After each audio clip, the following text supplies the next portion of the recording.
Honestly, I go away on holiday for a few days and what feels like the biggest controversy in pop culture blows up across the internet. Out of all the movies I expected to be a lightning rod for conspiracy theories, political tug-of-wars, and the kind of explosive fan warfare that makes the Snyderverse look like a polite disagreement over afternoon tea, the last one I predicted was James Gunn's Superman by James Gunn. But not to worry, dear viewer, because the drinker is back to bring order out of chaos, restore balance to a world gone mad, and pronounce the final verdict on James Gunn's Superman by James Gunn. And damn man, what a delightfully optimistic, frustratingly flawed, and thoroughly weird movie this turned out to be. On the plus side, the casting is excellent. David Corenswet turned out to be a perfect choice for the Man of Steel. The script doesn't try to diminish or deconstruct him just to massage some smug filmmaker's nihilistic ego, but instead presents him as a flawed but good-hearted man doing his best to navigate a complex world. There's a strong theme of heroism and positivity running through the movie, a refreshing lack of political agenda, and some genuinely great dramatic moments that made me think,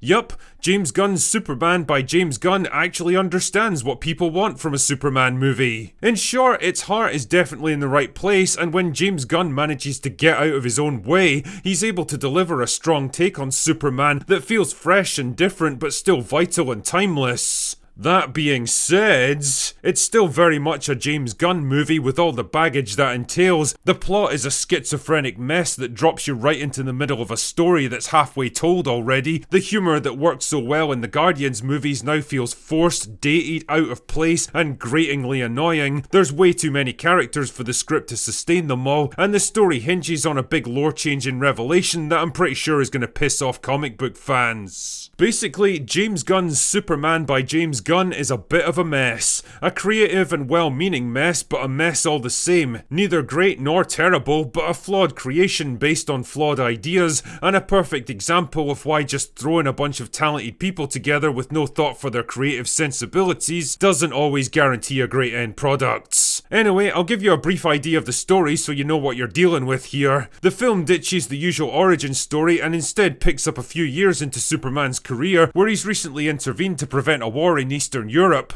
For now at least, and is busy fighting a losing battle to Ultraman. But it turns out this was all just a distraction by Lex Luthor so he could find the Fortress of Solitude and steal information that would allow him to defeat Superman. I mean, considering what Ultraman is eventually revealed to be, he already has everything he needs to take Superman down, but whatever, let's just go with it. Anyway, Luthor eventually finds and decodes a message from Jor-El telling Superman to conquer and subjugate the peoples of Earth, which naturally doesn't go down too well when it gets released to the public. Superman's forced to turn himself into the US government so he can try to clear his name, but instead he gets handed over to Luthor, who sends him to a pocket universe that he created to hold superpowered prisoners, because apparently that's a thing you can just do now.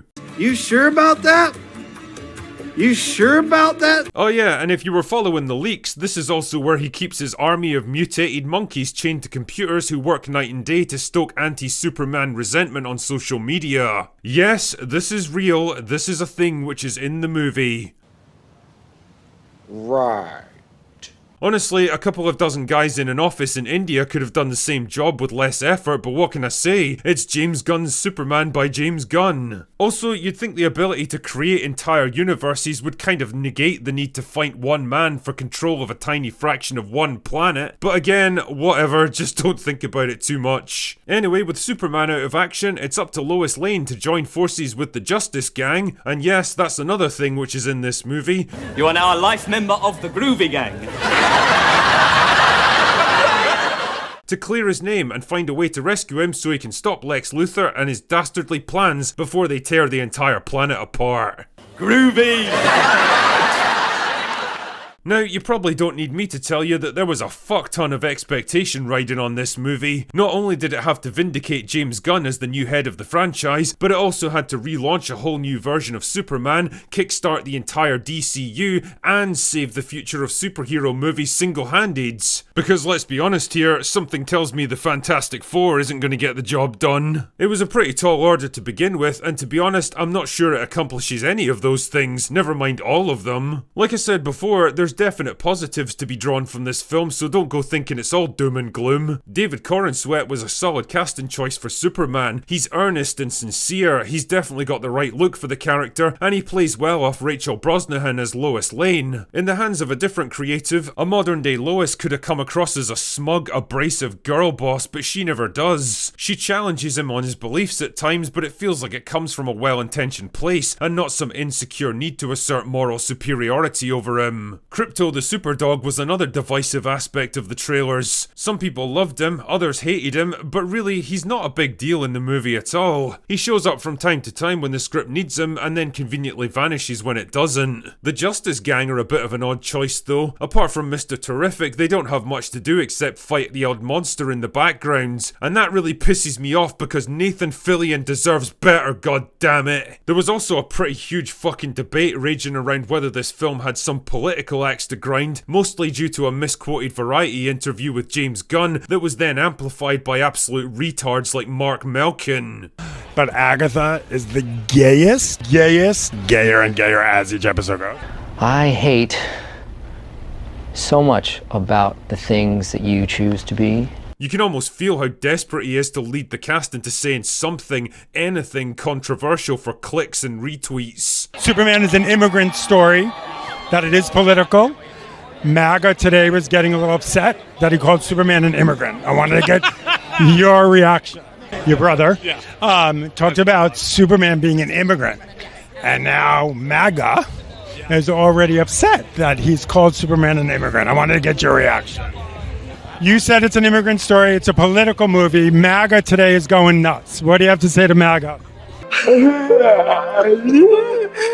Seriously guys, in case you haven't figured it out by now, entertainment journalists are not your friends and never have been. Anyway, all that aside, I'm happy to say that James Gunn's Superman by James Gunn absolutely isn't a political movie. It's not out to lecture you on anything, and it's not trying to make a statement on modern day issues. As Nathan Fillion says, it's just a movie, guys.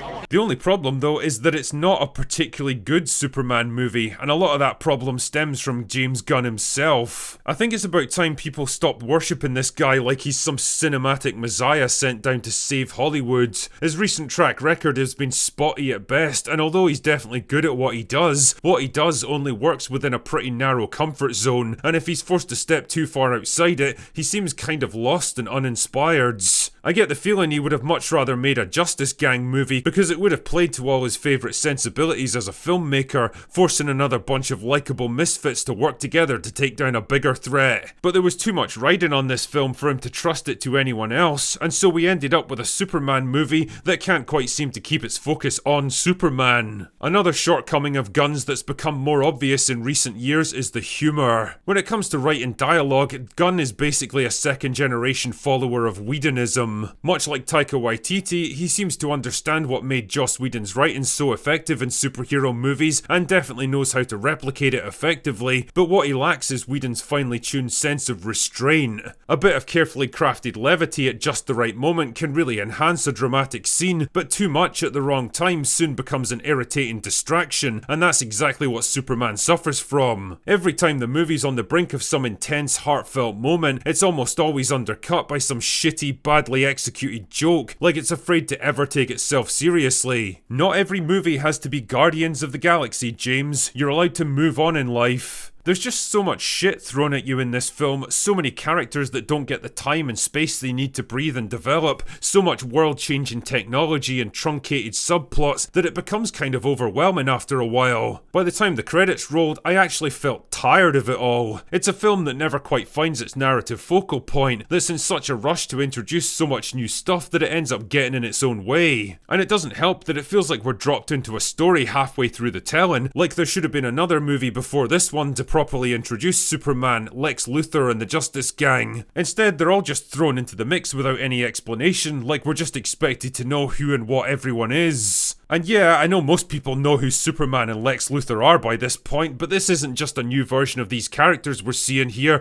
it's a complete relaunch of the world that they're part of. It should be epic and significant, but instead it just feels like the middle entry of a trilogy, or a by-the-numbers mid-phase Marvel movie. Just business as usual, just another forgettably mid-superhero flick that happens to have Superman in it. Add all these problems together and you end up with a film that's somehow overshadowed by its own creator, that can't seem to get out of its own way, and that fails to live up to the impossible expectations placed on it. Superhero movies really have reached a fork in the road of destiny this year and desperately needed something to get them on the right path again. The Marvel juggernaut is fallen to pieces, Sony have abandoned whatever the fuck they were hoping to accomplish with the leftovers, and DC have been unsuccessfully relaunched and reinvented more times than Katy Perry at this point. None of it seems to be working, and as much as this movie makes a valiant effort, I don't think James Gunn's Superman by James Gunn is gonna turn it around.